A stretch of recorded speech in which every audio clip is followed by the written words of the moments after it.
We've been watching The Witcher train wreck as it's going on Netflix, and its ratings drop from seasons to season is a historic crater for the Netflix show. It's absolutely crazy.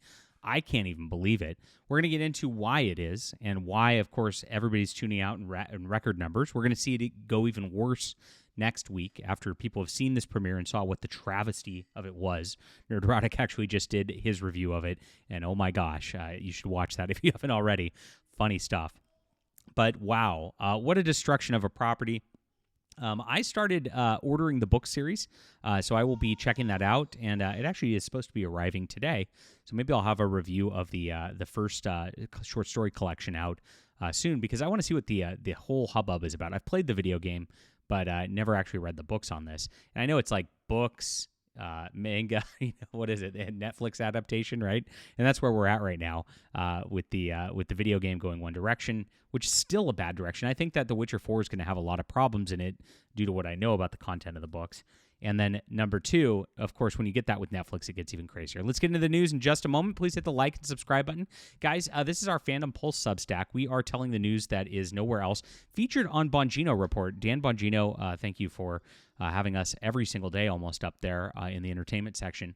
We cover more stories than what I get to on YouTube here. We get about 8 to 10 a day out. And this is your source for video games, movies, books, comics, tabletop games.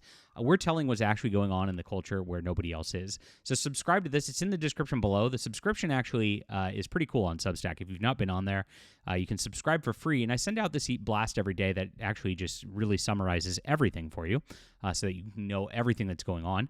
And if you do want to support us with a paid subscription, that's the way, of course, we survive. We have no paid advertising on this. So this site is 100% something that's funded by people like you, and that's why we can tell the truth without having to censor ourselves like we have to do on different platforms and the like. So check this out, guys. Thank you for being here, and thank you for supporting our endeavors. So Netflix The Witcher series continues to see its viewership decline in the release of its fourth season. The streamer reported the show only brought in 7.4 million views its week of release. Netflix announced that the show came in second on English TV list with 7.4 million views and 53.2 million hours viewed. It was best by Nobody Wants This Season 2, which brought in 9.4 million views, but only 48.1 million hours viewed. It was the second week on the charts for Nobody Wants This Season 2. The first week, it brought in 8.6 million views and 38.1 million hours viewed, for example. So this is a significant decline from its previous seasons. Back in July 2023, after the streamer had released the second part of Season 3, it debuted with only 7.8 million views and 59 million hours viewed.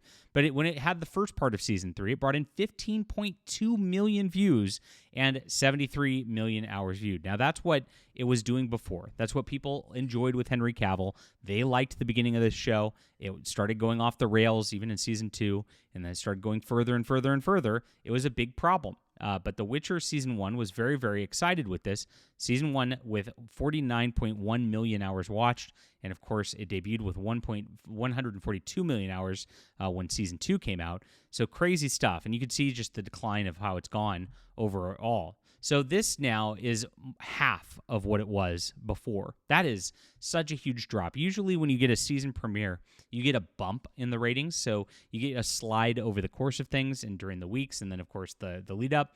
And then you get a giant bump because people are excited about it. And the way that streaming works these days as opposed to cable is everybody catches up. And so they stream all the stuff to catch up and binge it, and then you've actually got more new people watching it. And so usually you get a little better as it goes along if it's doing well and if people like it. It's a big sign that people do not like this. And a lot of it we've talked about before is the DEI infusement that's been happening across this. Now, my theory is that they know that this is like a done deal anyway, that Season 4 and Season 5, I don't know why it was greenlit. Maybe they had some contracts with the showrunner or something like that they couldn't get out of. And so when they recast Geralt and they actually put in Chris Hemsworth instead of Henry Cavill, they knew that this was just never going to fly to begin with. So what they did was put all of the crazy wokeness they could possibly into it. They've got gay relationships, lesbian relationships, race swaps galore. It is the meme of a Netflix adaptation, the show, when you look at this, because it's absolutely ridiculous what they've done to this whole deal. Now, this is happening in the video games as well. If you look at it, there is a problem, and I've got the wrong tab up. Oh my gosh, where are we here? I can't even find my page. But there is an issue that happens in the books that the video games are kind of unlocking and tapping into right here, which I'm going to talk about as well. So this is the game director for The Witcher 4, which is going to be coming up. And The Witcher 4, everybody's very scared about because Geralt's kind of gone and Ciri's the main character now. Game journalists are saying that they want to make Ciri gay because of something that happens in the books right here, which we'll get to.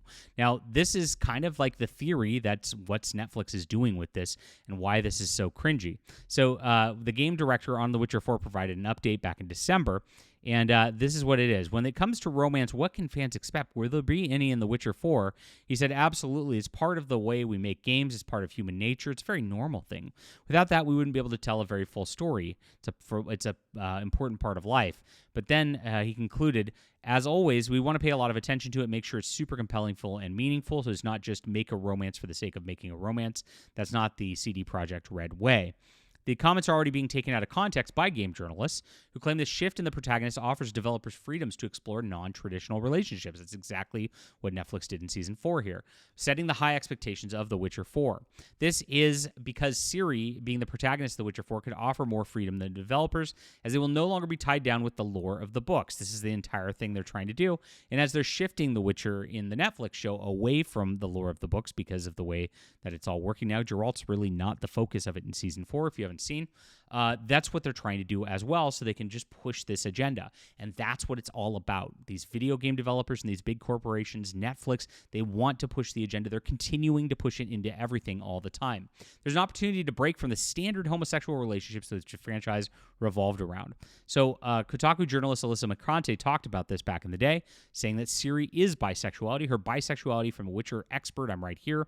She essentially went gay feral for like months upon months with a crew of them anarchist thieves who are the rats, who are they almost made a spin-off show about with this because they really wanted this. And this is the plot of what you're seeing in Season 4 right now that's going down. It's really, really awful.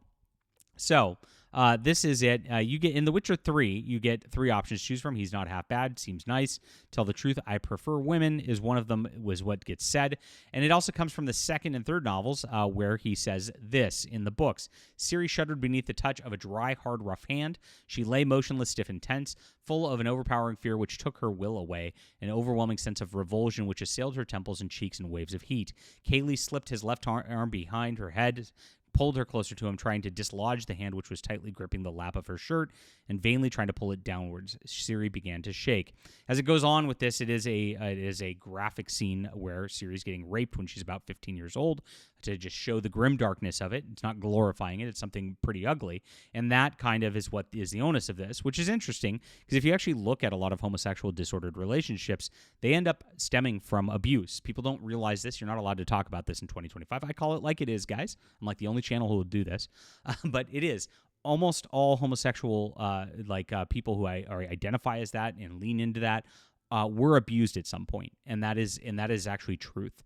And so it's very, very ugly when you get into that. That's why it's so hard to break that conditioning once they get into that the whole time. And it's pretty ugly that this was a thing in the book that's pretty an abusive relationship, and she had enough of Missile abusing her, and that's exactly what happened through this whole situation.